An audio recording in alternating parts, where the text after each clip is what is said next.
Welcome back to another episode of Urban Crime Stories. In this episode, we will examine the puzzling case of Imani Roberson, a 30-year-old mother of 4 from Rockdale County, Georgia. Her story is one of love, loss, and tragedy that has gripped the hearts of many. On a fateful day in July 2023, Imani vanished without a trace, leaving her family and friends in anguish and confusion. Days turned into weeks, and hope waned as the search for Imani intensified. Then, a chilling discovery was made near her burned SUV. Things got more complicated when people started suspecting Imani's husband of being responsible for her disappearance. This case is not just about a disappearance. It's about unraveling the truth behind a mother's disappearance and the dark secrets that may lie beneath. Join us as we piece together the fragments of Imani Roberson's story, exploring the twists and turns that lead to justice and closure.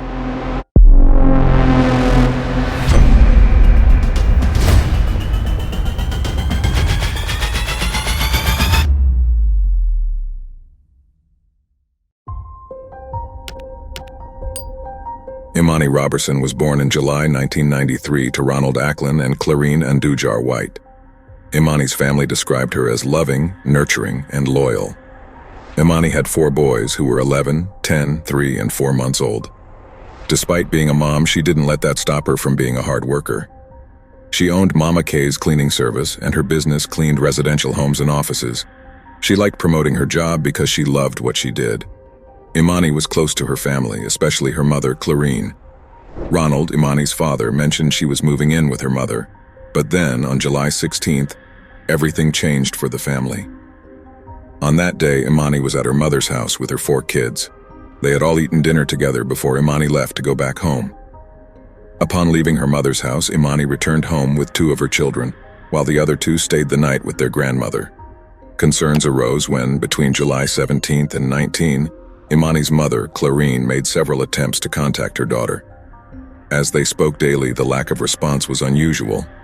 Fearing something was amiss, Clarine decided to visit Imani's home only to find it empty. With no sign of Imani and her children, the worried mother reported her daughter missing on July 19th. Her father began his own investigation, reflecting on the entire day of July 16th. The police conducted an immediate investigation involving placing a lookout for Imani's whereabouts, contacting family and friends, and identifying locations she might frequent. The search led them to the shared home of Imani and her husband, Donell Anderson. Early on, investigators sensed that foul play was evident in Imani's disappearance.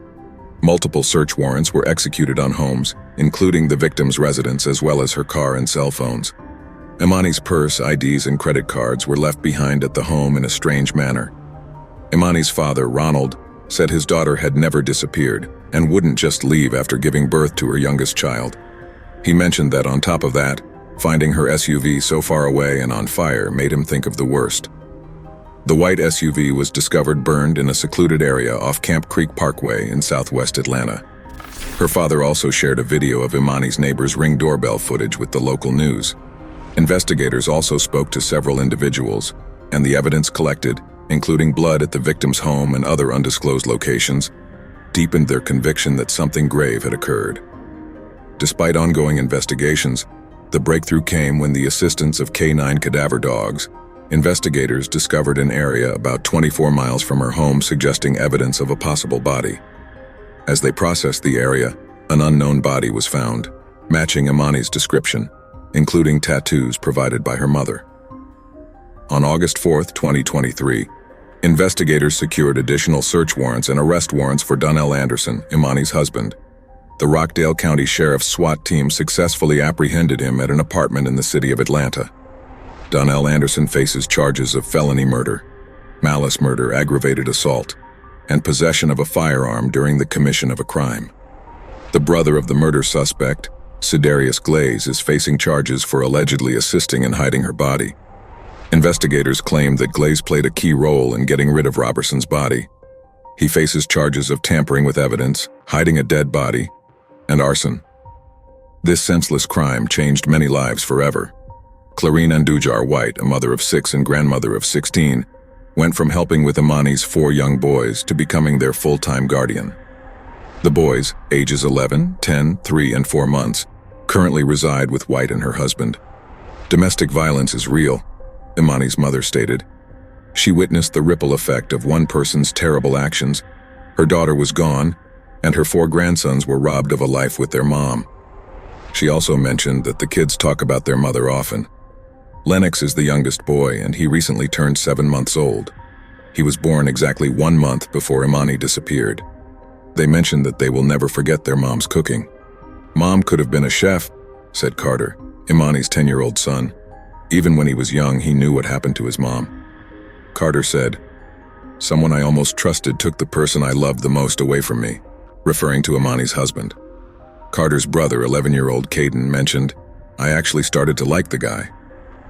Donell Anderson was the father of the 3-year-old and the 1-month-old child.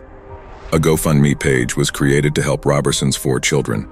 According to Sheriff Levitt, they are all safe but will require a lot of counseling and support.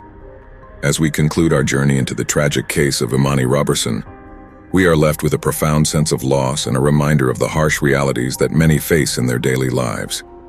The search for truth and justice continues as investigators work tirelessly to unravel the circumstances surrounding Imani's disappearance and tragic death. From Imani's story, we learn the importance of speaking out against domestic violence, supporting those in need, and being vigilant in recognizing the warning signs of abusive relationships. It is crucial to create a safe environment where victims can seek help without fear or judgment. What are your thoughts about this heartbreaking case? Share your thoughts in the comments below. Don't forget to hit the like button, share, and subscribe to the channel. Your support is greatly appreciated. Until next time, I will see you with another episode of Urban Crime Stories.